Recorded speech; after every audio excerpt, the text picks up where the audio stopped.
Hi అండి, welcome to భాగ్యలోక. ఈరోజు మనం చెన్నా మసాలా కర్రీని ప్రిపేర్ చేసుకుందాం.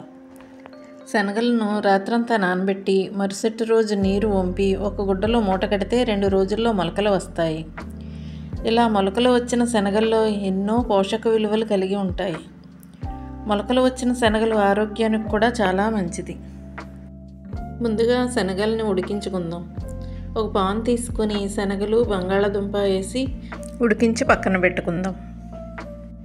ఇప్పుడు పచ్చి కొబ్బరి తీసుకుని పాలు తీసుకుందాం. ముందుగా సగం చెక్క కొబ్బరి తీసుకుని ముక్కలుగా తీసుకొని మిక్సీలో వేసుకొని నీరు పోసుకుని మెత్తగా మిక్సీ పట్టుకొని కొబ్బరిని వడకట్టుకుంటే పాలు వస్తాయి. వీటిని కొబ్బరి పాలు అంటారు. ఈ కొబ్బరి పాలు ఏ కూరలో వేసినా చాలా రుచి వస్తుంది. ఇలా కొబ్బరి పాలు తీసుకుని పక్కన పెట్టుకోవాలి. ఇప్పుడు మసాలా రెడీ చేసుకుందాం.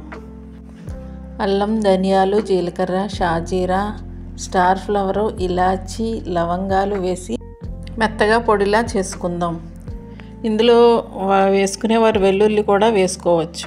ఇందులో నీళ్లు వేయలేదు కాబట్టి ఫ్రిడ్జ్లో 4 రోజులైనా నిల్వ ఉంటుంది. కొంచెం కొంచెం వేస్తే మిక్సీలో సరిగ్గా నలగదు కాబట్టి ఎక్కువ క్వాంటిటీలో వేసుకుంటే బాగా నలుగుతుంది. మనకి అస్తమానం వేసుకునే పని ఉండదు. మనం ఏ కూర వండినా 2 స్పూన్లు వేసుకుంటే సరిపోతుంది.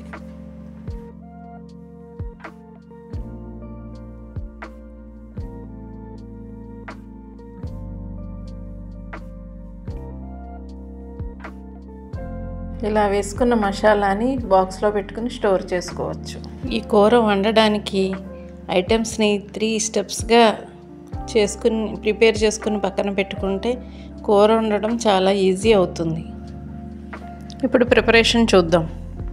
ముందుగా బాండీ తీసుకుని 2 స్పూన్లు ఆయిల్ వేసుకుని, నేను ఉల్లిపాయ వేయట్లేదండి, ఉల్లిపాయ వేసుకునేవారు ఉల్లి, పచ్చిమిర్చి, కరివేపాకు వేసుకొని వేపుకోవాలి. అవి బాగా వేగిన తర్వాత 2 స్పూన్లు మసాలా వేసి వేయించుకోవాలి. మసాలా వేగిన తర్వాత ముందుగా మెత్తగా ఉడికించి పెట్టుకున్న శనగలు, బంగాళాదుంపలు వేసుకొని ఒకసారి కలుపుకుందాం. ఇప్పుడు పసుపు, ఉప్పు